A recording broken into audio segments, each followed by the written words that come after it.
Paul, McGuire, Grimes, A, B, C, Minneapolis, Jesse. It is an absolute honor getting to talk to you. I loved A Real Pain, and it really touched close, and it really moved me. So thank you for the time today. Thank you so much for speaking to me, Paul. I really appreciate you saying that. Oh my God, yeah, you're welcome. That final shot with Kieran, holy Hannah. Um, you took this trip to Poland many years ago that really inspired a play that you wrote, and now Yeah. this movie. Why do you think you keep coming back to that part of your life? Well, I write one thing a year. Sometimes that's uh, um, uh, uh, I've written fiction and plays and everything, and I'm just constantly trying to figure out things in my life, and I use my writing as like a kind of way to understand things that I'm a little confused about. And so, my relationship to Poland and to my family in Poland, I'm a little confused about. And I'll tell you why I'm confused. I grew up really not knowing anything about what happened to my family there, not knowing anything about the country that my family lived in for far longer than they lived in America. And my life has been one of like just middle class good fortune, a kid in the 90s in New Jersey. And I Hmm. always felt disconnected from something bigger. My life seemed easy in a way that was mysterious to me, and unfulfilling.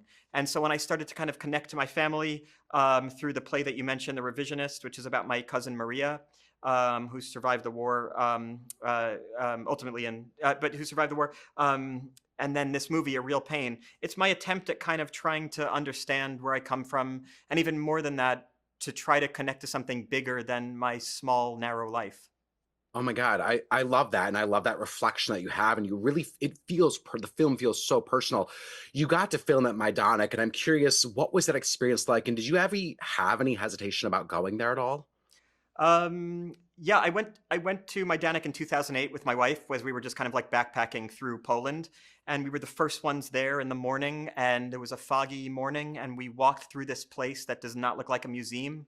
There's almost no signs, there's almost no plaques. You're walking through essentially something that looked like it was liberated the day before, and Mm. it always just stuck in my mind as something that I wanted to, I guess, explore further through my outlet, which is, the arts. And when I thought about where this tour would go, they would logistically and realistically go to this place. And so, the trick for me was really just thinking about how to present it on film in a way that didn't feel exploitative or juvenile or melodramatic or disrespectful or irreverent. So the challenge was just figuring out how to film it. And so we went with this just kind of austere, quiet, um, just where you just hear the sound of crickets, and you're not doing slow zooms on actors who are experiencing big moments and learning life lessons, because that's not how you experience these places. I think the way most people experience these places is kind of like confusion and shock and disgust and discomfort, and then at night I think people have like private feelings, or in the case of this movie, on the bus back to the hotel, Kieran is just a puddle. And I think that felt more realistic and more cinematically correct. Absolutely, I think, and you trust that it speaks volumes without having to force that That's into exactly the it. emotion. Yeah, once you put Yeah. violins over imagery of the Holocaust, I feel it diminishes the power. Absolutely. You talked about Kieran.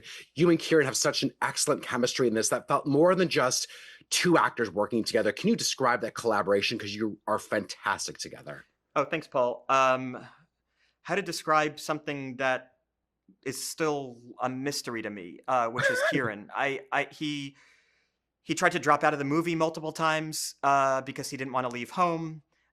We had our producer, Emma Stone, literally, physically take him and his family to Poland. I got a video of Emma walking with his children through customs to prove that he was, in fact, in the country the day before shooting. How to describe somebody who was such a spontaneous performer that he didn't want to rehearse with me or look at the lines until the day of. Somebody that can memorize pages of dialogue and monologues just by looking at the thing one time. Somebody who was so spontaneous, who lived in the moment to such a degree that I, as the director and co-actor, had no idea what he was going to do. And then when it was great, and I asked him to do it again for another angle, he said, "I don't know what I did. I can't do it again." So he's just a really unusual person, unusual performer, unusual colleague. I can't explain him. The more I know him, the less I know him, which is the relationship that we have in this movie. The more I know Benji, the less I know him, the more he becomes a mystery to me. The more my character David leaves him at the end and wonders, who is that person? I don't know him. I still don't know him.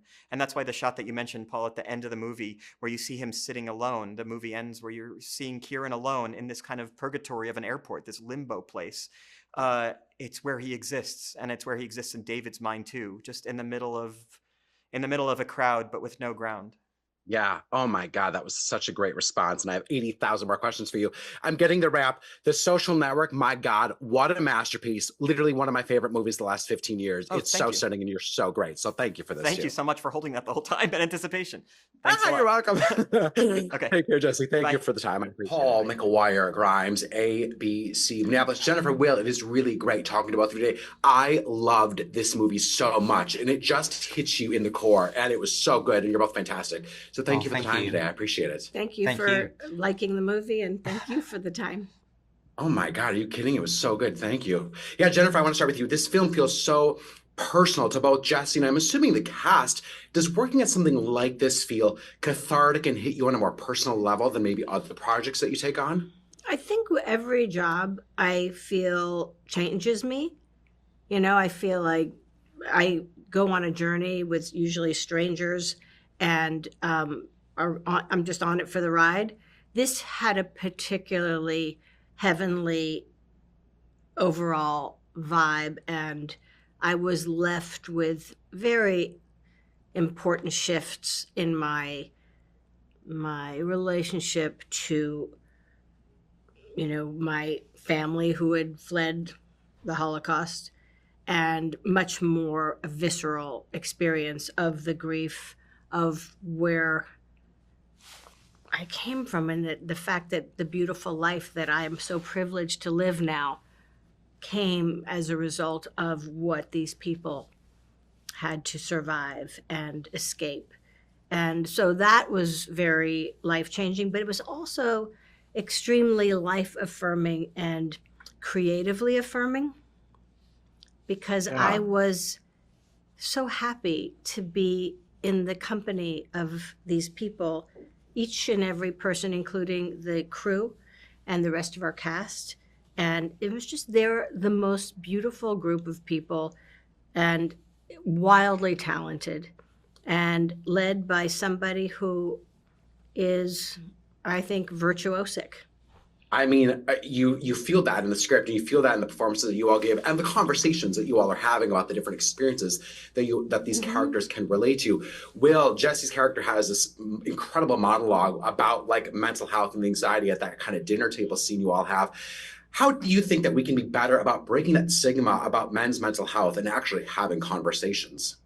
That's a good question, and I feel like it's something that is kind of ever evolving, and the conversation surrounding mental health, I think, has moved on a great deal, even just in the past 5-10 years. And I think people are more literate in kind of understanding what mental illness is, and also more open, I think, than perhaps once upon a time in sort of sharing feelings and vulnerabilities. But I feel like that day of filming was particularly like formidable to watch, because Jesse, as you said, had this 1.5-page monologue and was landing the performance over and over again at the same time as kind of handling the invisible stress of, a 15 setup day and all of his directorial responsibilities, directing us, making us feel and shooting kind of the attended scene to in its entirety all the way through every single time. Yeah, for an entire day. And I think, it's the film in some ways holds up those present day, the feeling of pain that one might experience in the relative privilege of kind of the modern Western world, and it holds it up against the unthinkable enormity of suffering that has taken place in the past, and invites you, the audience, to kind of think about whether you can hold those two things up against each other. Does it negate the way that Kieran, Benji's character, is feeling in the film, or does it not? I think personal pain and historical trauma and generational pain. They can all coexist, and they're all valid. And they are also informative to know that there's no shame in being in pain and having pain. It doesn't mean you've done something wrong or that you are made wrong. It's just some people have more pain as part of their journey than others. And that empathy, the empathy piece of that everybody is going through something big. If not today, they have or they will. And some people do it covertly and privately, shrouded in shame and secrecy and privacy. And some are just a hot mess and are all over the place and just spewing just whatever that is. And there is just an enormous amount of empathy in this movie, I feel, for all. There's room for all of it. There's room for every kind of personal pain and catastrophic pain. There's such empathy and such good conversation that can be had. I'm getting the wrap. Thank you for this good, strong conversation. I appreciate it. And Will, congrats on The White Lotus. You were stunning in that. Loved it so much. So congrats on that too. So Thank stunning. you.